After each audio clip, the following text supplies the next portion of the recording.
G'day church, it's Dani here. It's great to be with you today. It's Wednesday, the 30th of March, and would you believe it? Tonight, a minute after midnight, the restrictions are changing here in WA, and it's really good news for us. So what will happen is we will only have the 2 square meter rule per person apply to our building anymore. We'll no longer have a cap of 150 people per the multiple divided spaces that we've got. And so that means we can have lots more people here at church. It means for this auditorium that I'm in now, we could have 257 people per the square meter each rule.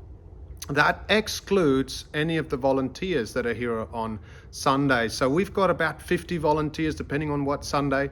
So it means we could have about 300 people in this auditorium, which is very exciting. Not to mention the 100 or so people we can have through in the hall for our kids ministry and so on. What this means, firstly, it's not just that we can have more people here on a Sunday, which is great, but the other great thing is we no longer have to reserve seats anymore. That's why you haven't had an email from us this week, and we've been holding out to tell you about it. So you might think, well, why don't we have the reserve a seat anything anymore?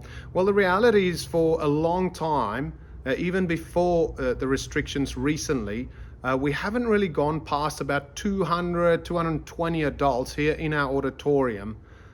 This is since we've started kids. And so someone counts that roughly, not perfectly, but each week. And so, we're not going to be anywhere near that number, we don't think. If it gets to that point, and especially if we see the numbers go up as it's counted each week, then we might have to put reserve a seat in.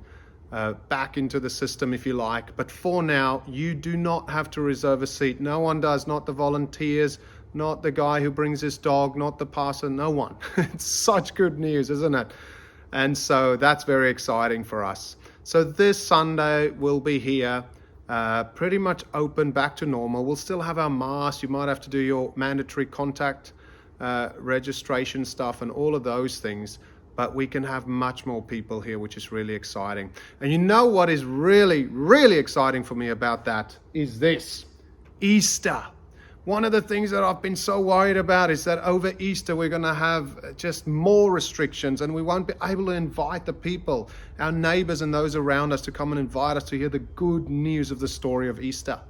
And so this means, God willing, and keep praying that the restrictions will stay as they are, that we can invite anyone who we want to really to come along. We don't have to worry about numbers. So we're gonna put some of these on your seats again, like we did last Sunday. Try and get the kids not to eat on them during the service. All the young kids always seem to put them in their mouth.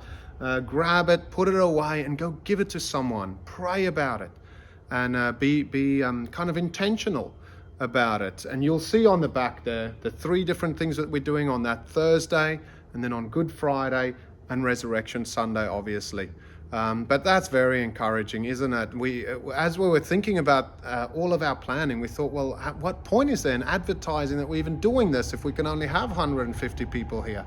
And so the fact that that rule has been done away with is very exciting, not just for this Sunday, but for Easter. So please grab this, invite your friends, and come this Sunday as well. You don't have to reserve a seat anymore. It's good news. Well, I hope that is as good news for you this week as it has been to us. And have a great rest of the week, and we'll see you on Sunday. God bless. Take care.